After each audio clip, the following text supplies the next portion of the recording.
अगर स्टोरी पसंद आ रही है तो हिंदी स्टोरी चैनल को सब्सक्राइब करें और वीडियो को लाइक करें। एपिसोड 100 बीती जिंदगी।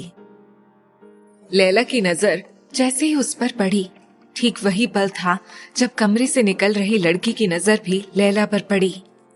और वो लड़की जिससे लैला को अपने सामने देखकर एकदम से हड़बड़ा गई। कबीर ने जब लैला को ऐसे ठिठके हुए देखा तो उसकी नजर भी बढ़ते बढ़ते उस फ्लोर के कमरे पर ठहर ही गई जिसके आगे कोई और नहीं बल्कि मेघा खड़ी थी। कबीर ने उस पर एक गहरी नजर डाली और फिर लैला का हाथ थामे ऊपर की तरफ बढ़ गया। लैला तो मेघा के यहाँ होने से शॉक्ड रह गई थी। अब उसके दिमाग में कई सारी बातें एक साथ चल रही थी। आखिर वो यहाँ किस मकसद से आई होगी? क्योंकि दिव्या की असिस्टेंट का दिव्या के बगैर क्या काम? और अगर वो आई ही है तो मुझे अब तक दिखी क्यों नहीं? क्या वो मुझसे जानबूझकर छिप रही थी? सवालों का एक हुजूम था जो इस वक्त लैला के मन में चल रहा था, यहाँ तक कि वो अपने कमरे के सामने तक आ पहुंची थी। तब कबीर भी उसके साथ साथ चलते हुए उसके कमरे में आता हुआ बोला, मेघा के बारे में सोच रही हो? लैला ने धीरे से अपना सिर हिलाते हुए कहा और फिर वहीं चेयर पर बैठती हुई बोली, न जाने क्यों लेकिन दिव्या की असिस्टेंट होने के बाद भी मेघा का उसकी एब्सेंस में यहाँ शिमला तक आना नॉर्मल नहीं लग रहा है। कबीर ने उसे इस तरह परेशान होते हुए देखा तो समझाते हुए बोला, अरे पार्थो दिव्या का बॉयफ्रेंड है ना, और अभी दिव्या तो बेड रेस्ट में है। हो सकता है लोगों ने ये सोचा हो कि पैसे तो इसे देने ही पड़ रहे हैं तो चलो इसे दूसरी जगह लगा ले। लेकिन लैला के मन को ये बात हजम नहीं हो रही थी। मन को एक घबराहट ने आ घेरा था, लेकिन उसने कबीर के सामने ऐसा कुछ भी जाहिर नहीं किया। दिव्या अपने कमरे में बैठी मैगजीन के पन्ने पलट रही थी। तभी मेड ने उसे कॉर्डलेस लाकर दिया और बोली, दिव्या मैम, मेघा का फोन है। दिव्या ने मेघा का नाम सुनते ही जल्दी से कहा, लाओ इधर दो जल्दी। फिर उसने रिसीवर लेकर हेलो की बजाय कहा, इतनी देर लगा दी फोन करने में? तुम्हें वहां जिस काम के लिए भेजा है वो काम कर भी रही हो या फिर शिमला की वादियों में बस घूमना फिरना ही हो रहा है? तब मेघा ने कहा, क्या बात कर रही है मैम? मेघा कोई काम हाथ में ले और उसे पूरा ना करे, ऐसा हो सकता है क्या? उसकी इस बात पर दिव्या ने कुछ चिढ़कर कहा, हाँ मुझे याद है तुम्हारा किसी काम को हाथ में लेना। ये जो आज मैं अपने कूल्हे की हड्डी तोड़वाकर अपना करियर दांव पर लगाकर बेड रेस्ट कर रही हूं ना, ये सब तुम्हारे काम हाथ में लेने की वजह से ही हुआ है। ये सुनकर मेघा कुछ देर के लिए खामोश हो गई। अब बोलोगी भी कि क्या हुआ वहां पर? ये ट्रंक कॉल है।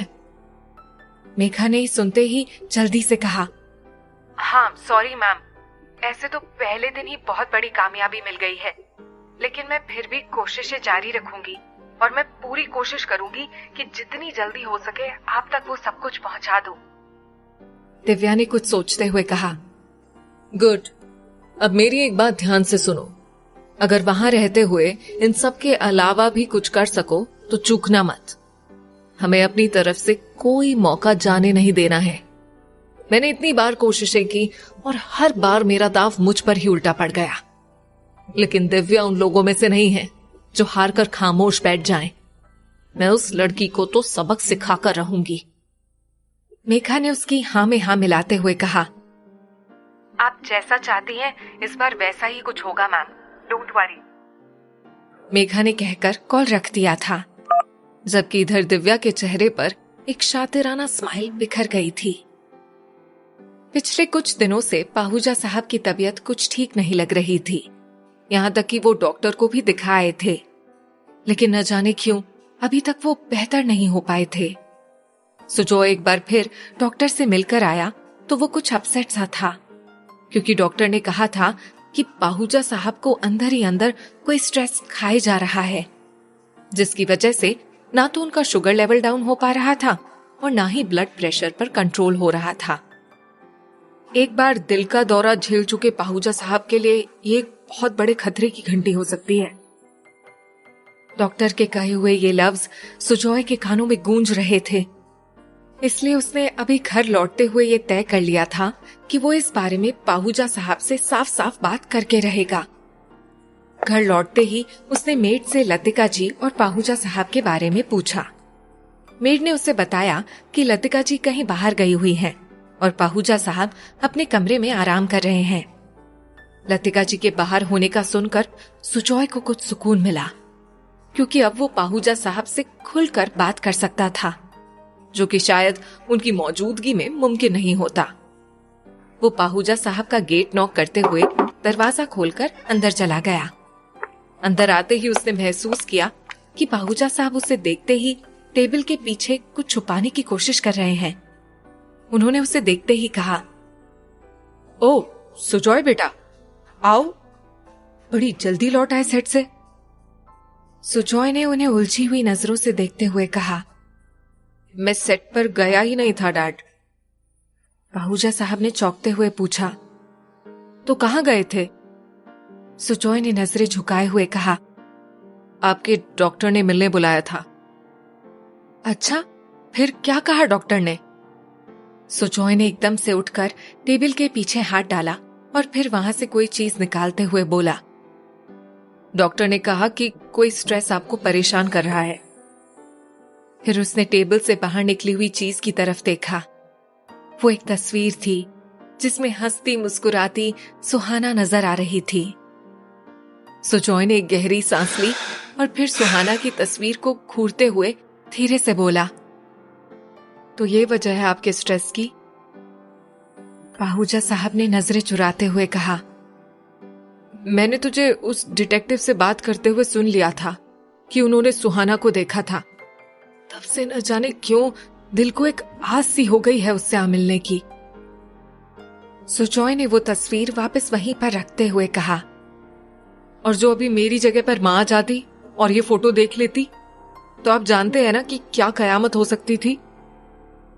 तब पाहूजा साहब ने एक हल्की सी स्माइल देते हुए कहा, तेरी मां को तेरी तरह शर्लॉक होम्स बनने का शौक नहीं है ना, वो टेबल के पीछे कभी हाथ नहीं डालती।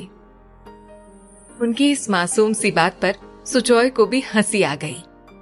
तभी पाहूजा साहब ने एकदम से उसके दोनों हाथ थामते हुए कहा, मैंने पहले भी कहा था, मेरी तबीयत का कोई भरोसा नहीं है सुजॉय।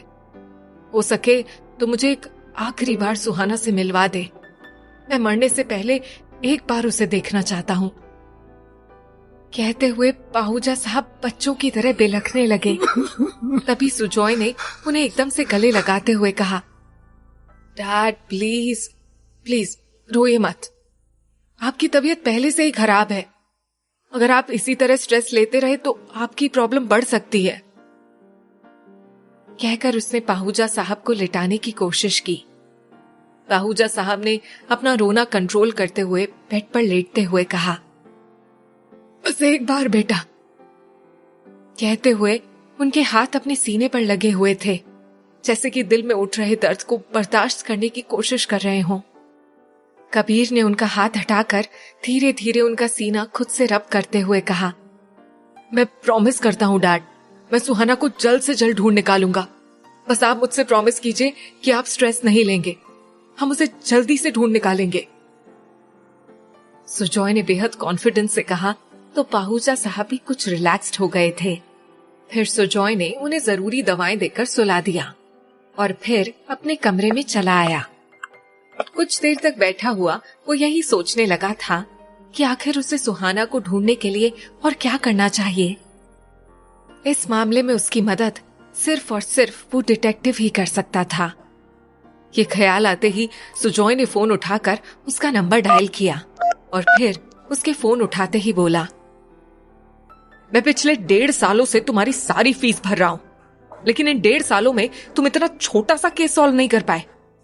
उधर से डिटेक्टिव ने सुजॉय को समझाते हुए कहा, देखिए सुजॉय साहब, मैं अपनी पूरी कोशिश कर रहा हूँ, कुछ लीड मिली भी है, लेकिन अगर आप पुलिस को इन्वॉल्व नहीं करना चाहते तब ऐसे केसेस में थोड़ा वक्त लगता है। 1.5 साल दिए मैंने तुम्हें, ये थोड़ा वक्त नहीं होता। मैं आज तुमसे 2 टूक बात कर रहा हूँ, अगर तुमने 1 हफ्ते में केस सॉल्व नहीं किया तो तुम्हें अपना प्रोफेशन छोड़ना पड़ेगा। डिटेक्टिव ने कुछ ठहर कर कहा, सर आप। अगर स्टोरी पसंद आ रही है तो हिंदी स्टोरी चैनल को सब्सक्राइब करें और वीडियो को लाइक करें। तो धमकियों पर उतारू हो गए, जबकि मैं कोशिश तो कर ही रहा हूँ। इस बार सुजॉय को उसकी बात पर एकदम से गुस्सा आ गया। उसने सख्त लहजे में कहा, तुम्हारी कोशिशें नहीं चाहिए मुझे। यहाँ अब ये केस मेरे डैड की जिंदगी और मौत पर बनाई है। तुम बस इतना याद रखना, बस 1 हफ्ता। कहकर सुजॉय ने उसे कुछ कहने का मौका दिए बगैर ही कॉल काट दिया। इस बार आंसू उसकी आंखों में भी थे। शाम की शूटिंग से फ्री होकर लैला और कबीर अभी डिनर के बाद मिल रहे थे। सुबह के उस रोमांटिक सीन के बाद दोनों को अब जाकर एक अकेले में मिलने का मौका मिला था। दोनों कबीर के ही रूम में थे। बाहर से आकर आतिशदान के सामने बैठने का सुकून ही कुछ और था। तभी कबीर ने कॉफी के सिप लेते हुए उससे पूछा, तुमने कभी अपने बारे में नहीं बताया लैला? तुम्हारे घर में कौन कौन है, तुम कहां से हो, तुम्हारी पढ़ाई कहां हुई है, इतनी छोटी उम्र में इस इंडस्ट्री में कैसे आई, वगैरह वगैरह। पता है, आज शाम में जब मैं तुम्हें सीन शूट करते हुए देख रहा था तो मुझे बरबस ये ख्याल आया कि मैं तो आज तक तुम्हारे बारे में तुम्हारे नाम के सिवा कुछ भी नहीं जानता। तभी सोचा था कि आज तुमसे सब सवालों का जवाब जरूर जानूंगा। कबीर के सवाल सुनकर लैला का दिल एक बार को तो जैसे थक से रह गया, लेकिन उसने अपने मन की घबराहट अपने चेहरे पर आने से रोक दी और एक मिस्टीरियस सी स्माइल देते हुए कहा, आज अचानक से मेरे बारे में जानने का ख्याल कैसे आ गया आपको? इतना सोचने लगे हैं आप मेरे बारे में?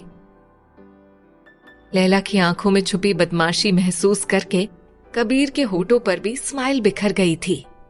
तब कबीर ने कहा, शायद अब ऐसा लगने लगा है जैसे कि ये सब अनजाने में हुआ जा रहा है, मेरी मर्जी के बगैर। खैर, तुम बताओ। लैला को लगा अब वो कबीर के सवालों को टाल नहीं सकती, इसलिए उसके दिमाग ने जैसे उससे कहा, झूठ तो इनके सामने बोला नहीं जा सकता, ये फौरन पहचान जाएंगे। पूरा झूठ बोलकर फंसने से बेहतर है आधा अधूरा ही सही कुछ सच तो इन्हें बताया ही जा सकता है। ये सोचते हुए उसने कहना शुरू किया, एक अरसा लग गया मुझे वो सब भूलने में, लेकिन आज अगर आप कहते हैं तो मैं कुछ बातें जरूर बताऊंगी आपको। अभी लैला कह ही रही थी कि बाहर से कुछ शोर की आवाज आने लगी। कबीर ने चौंकते हुए अपनी कॉफी का खाली मग टेबल पर रखा और तेजी से दरवाजा खोलकर बाहर की तरफ निकला, उसी के साथ लैला भी। तभी उन दोनों को बाहर के बल्ब की रोशनी के अलावा भी एक चमक सी महसूस हुई। कबीर ने चौंक कर दूसरी तरफ देखा तो वहां कोई भी नहीं था, लेकिन उस वक्त कबीर को यही लगा कि पहले नीचे उतरकर शोर की वजह पता करनी चाहिए। जैसे ही दोनों सीढ़ियां उतरकर पहली मंजिल पर पहुंचे तो देखा वहां पहले से पूरा फ्लोर इकट्ठा था। किसी ने उसी भीड़ में चिल्लाकर कहा, और पानी की बाल्टियां लाओ, यहाँ कमरे में आग लगी है। लैला तो ये सुनते ही घबरा सी गई। तभी किसी और ने कहा, अरे वो मेकअप आर्टिस्ट अंदर ही है, कोई उसे निकालो। ये सुनते ही सब चौंकन्ने हो गए। कबीर ने एकदम से एक स्पॉट बॉय को अपने साथ खींचते हुए कहा, तुम मेरे साथ पीछे की तरफ चलो। और वो उसे लेकर पीछे की तरफ चला आया। वहां एक खिड़की नजर आ रही थी। धीरे धीरे वहां पर रिजॉर्ट के स्टाफ भी जमा होने लगे थे। कबीर ने उन्हें देखते ही कहा, यहाँ सीढ़ी होगी, कोई सीढ़ी? स्टाफ ने हामी भरी तो कबीर ने कहा, गुड, उसे यहाँ इस खिड़की से नीचे लगाओ जल्दी। स्टाफ भागता हुआ गया। कुछ ही देर में उन्होंने ग्राउंड फ्लोर से सीढ़ी ऊपर तक टिका दी थी। कबीर तेजी से नीचे उतरा। लैला को जैसे ही समझ में आया कि कबीर खुद से उस कमरे में जाने की सोच रहा है, वो भी भागते हुए उसके पीछे पीछे नीचे चली आई। कबीर को सीढ़ी चढ़ता देखकर उसने उसकी बाहें थामकर बेचैनी से कहा, आप क्यों जा रहे हैं? यहाँ पर इतने सारे लोग हैं, इनमें से किसी को भेजिए ना। कबीर ने उसे घूरकर सख्त नजरों से देखा और ऊपर चढ़ते हुए बोला, शख्सियत अलग अलग हो सकती है लैला, लेकिन जान सबकी एक ही होती है। और वो तेजी से ऊपर चढ़ता चला गया। कबीर किसी तरह से सीढ़ियों के सहारे खिड़की तक पहुंचा। मेकअप आर्टिस्ट भी खिड़की से मदद के लिए झांक ही रहा था। कबीर ने उसे चिल्लाकर कहा, जल्दी बाहर आओ। आर्टिस्ट कबीर को अपने सामने देखकर एकदम से खुश हो गया था। उसने जल्दी से खिड़की के पट खोले और फिर संभल कर बाहर निकलने लगा। सबसे अच्छी बात यह थी कि इस महल नुमा रिजॉर्ट की खिड़कियों में ग्रिल नहीं लगे हुए थे, जिससे कि वो मेकअप आर्टिस्ट आसानी से बाहर निकल आया। तभी अंदर से एक जोरदार आग की लपट सनसनाती हुई बाहर को लपकी। कबीर ने तेजी से आर्टिस्ट को खींचा और वो लपट कबीर की स्लीव से आ लिपटी। तब तक आर्टिस्ट तेजी से सीढ़ियां उतरता हुआ नीचे पहुंच चुका था। नीचे खड़ी लैला ने जैसे ही कबीर की स्लीव में आग को पकड़ते देखा, फौरन दौड़ती हुई पास में लगे वाटर स्टॉल से पानी की बोतल लेकर वापस लौटी। कबीर जल्दी जल्दी नीचे उतरता हुआ आ रहा था, लेकिन लैला ने उसके नीचे आने का इंतजार नहीं किया। अभी 3 सीढ़ियां बाकी ही थीं, तभी लैला ने नीचे से ही पानी का पूरा छपाका उसकी आस्तीन पर फेंक दिया। कबीर जब तक नीचे उतरा तो आग बुझ चुकी थी। मेकअप आर्टिस्ट को ज्यादा चोट तो नहीं पहुंची थी, लेकिन वो काफी डरा हुआ था। हाँ, मगर कबीर के हाथ का कुछ पार्ट हल्का सा झरक सा गया था। आर्टिस्ट को दूसरे रूम में शिफ्ट करके वो लोग जब लौटने लगे तो कबीर ने कुछ दूरी पर खड़े स्टिल फोटोग्राफर और मेघा को एक साथ बातें करते हुए देखा। फोटोग्राफर के गले में अब भी कैमरा लटक रहा था। तभी कबीर को कुछ याद आया। उसने लैला से कहा, तुम अपने कमरे में जाओ, मैं अभी आया। लैला ने उसे ऐसे उल्टे पैर वापस लौटते देखा तो हैरानी से पूछा, क्यों, आप कहाँ जा रहे हैं? कबीर ने उसके सवाल का कोई जवाब नहीं दिया और तेजी से सीढ़ियां उतरते हुए नीचे चला गया। इन्हें क्या हो गया? ये ऐसे नीचे क्यों गए? लैला ने सीढ़ियों से नीचे झांकते हुए जैसे खुद से कहा। हिंदी स्टोरी चैनल को सब्सक्राइब करें।